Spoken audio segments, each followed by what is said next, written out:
देहरादून में कल हुए छात्रों के ऊपर लाठीचार्ज के ऊपर पूरे प्रदेश में छात्रों का आक्रोश देखा जा रहा है।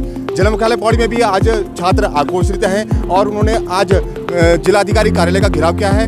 वे यहाँ पर प्रदेश सरकार का शव लेकर पहुंचे थे, मगर पुलिस द्वारा उनको सबको नहीं जलाने दिया गया है। कुछ आक्रोशित छात्र हमारे साथ मौजूद हैं, उनसे जानना चाहेंगे कि इस तरह की मांग भी प्रदेश सरकार से करते हैं और किस तरह से वे अपना विरोध आगे भी जारी रखेंगे।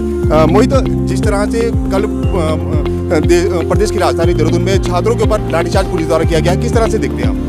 देखिए, जब सीएम धामी चुनाव में आए थे तो वोट मांगने लोगों के घर घर गए थे, लेकिन जब युवा अपना हक मांगने के लिए, रोजगार मांगने के लिए सड़क पे आया तो उन्होंने उनको लाठियां दी है बदले में। और ये लाठियां अब युवा सहने वाला नहीं है और इसके खिलाफ अब आंदोलन करेगा और सड़कों पे उतरेगा, अपना हक लेके रहेगा। सीएम धामी ये ना समझे कि हम इनको लाठियां बरसाएंगे तो ये घर में चुपचाप बैठ जाएंगे। देखिए, कब तक तानाशाही करोगे? इतिहास उठाकर देखिए, हर तानाशाह का अंत हुआ है और इस तानाशाही का भी अंत जरूर होगा। और इसी को लेके युवा आज सड़कों पे है। अगर हमारी मांगे नहीं मानी जाएगी, सीबीआई जांच नहीं होगी तो आंदोलन को और उग्र किया जाएगा और हर रूप से युवा सड़कों पे उतरेंगे और ये गलत नीतियों का, भर्ती घोटालों की सीबीआई जांच को लेकर आंदोलनरत होंगे। संभावित 12 तारीख को मुख्यमंत्री का पौड़ी दौरा है, किस तरह से आप अपना विरोध दर्ज कर रहे हैं? निश्चित रूप से अगर मुख्यमंत्री का यहाँ पर दौरा होता है तो हम उनका काले झंडे दिखाकर यहाँ पर विरोध करेंगे। कल जो देहरादून में युवाओं की बिल्कुल जायज़ मांग थी कि पहले भर्ती घोटालों की जांच की जाए और उसके बाद ही आगे आने वाली भर्ती प्रक्रियाओं को सुचारू रूप से किया जाए, इसी मांग को लेकर कल युवा देहरादून में एकत्रित हुए थे। लेकिन जिस प्रकार से उन पर लाठीचार्ज हुआ है, निश्चित रूप से यह लाठीचार्ज उन लोगों पर होना चाहिए था जो इस प्रकार के पेपर लीक कराने का काम कर रहे हैं, खरीदने और बेचने का काम कर रहे हैं। लेकिन इसके ठीक उलट कल युवा सड़कों पर था और उन पर लाठी डंडों से मारपीट की गई है। और यह सरकार निश्चित रूप से भ्रष्टाचार में लिप्त है यह सरकार, और आज युवाओं को रोजगार के लिए सड़कों पर उतरना पड़ रहा है। बड़ी ही शर्मिंदगी की बात है और बड़ी ही विकट स्थिति है कि जो सरकार आज युवाओं को रोजगार देने की बात करती थी, मुंगेरी लाल के हसीन सपने दिखाने का काम करती थी, आज वह लाठी डंडों का इस्तेमाल करके उन युवाओं को भगदड़ मचाने का काम कर रही है। और लगातार भाजपा का नेता इस भर्ती घोटालों में लिप्त है, इसलिए सीबीआई जांच की मांग नहीं कर रही है। और आज हम सभी युवा साथियों से अनुरोध करेंगे कि आप सोशल मीडिया के माध्यम से चाहे 1 मिनट 2 मिनट का वीडियो बनवाइए और सीबीआई जांच की मांग कीजिए और इस भ्रष्ट सरकार को हटाने का काम कीजिए। और इस भ्रष्ट सरकार के जो मुख्यमंत्री है उनके कान में जूं रेंगना चाहिए।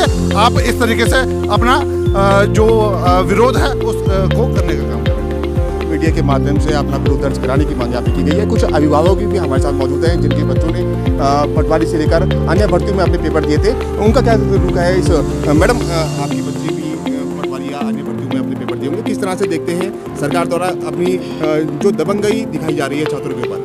बिल्कुल, कल की जो हमारे पुष्कर सिंह धामी जी ने जो हमारे बच्चों के साथ, हमारे युवाओं के साथ इतनी बर्बरता जो दिखलाई पुलिस प्रशासन के द्वारा, वो बहुत ही निंदनीय है, बहुत ही शर्मनाक घटना है। इस घटना का विरोध हमारा युवा ही नहीं, युवा के साथ उसके अभिभावक भी हैं और उनके साथ हम भी खड़े हैं, हमारी मातृशक्तियाँ भी खड़ी हैं। ये बीजेपी सरकार अपना जो ये कुशासन चला रही है, तानाशाही कुशासन जो चला रही है, इसको बहुत बड़ा भुगतान भरना पड़ेगा। ये क्या समझ रही है कि लाठियों के बल से ये हमारे बच्चों को डरा देगी?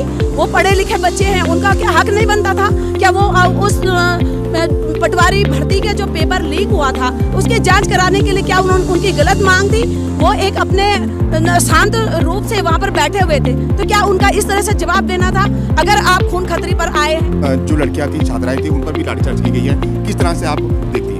बहुत दुखद है। ये एक युवा प्रदेश है और युवा मुख्यमंत्री है और इस प्रदेश का युवा जो है वो अपने हक की बात कर रहा है, कोई गलत नहीं कर रहा है। एक सत्याग्रह आग्रह कर रहा है सत्य के लिए, और सत्याग्रह करने पर अगर उस पर लाठियां भांजी जाती हैं तो ये बहुत ज़्यादा दुखद है। और आज युवा कांग्रेस ने इसमें प्रदर्शन किया है जिसमें कि पुलिस द्वारा हमें प्रदर्शन नहीं कराने दिया गया है।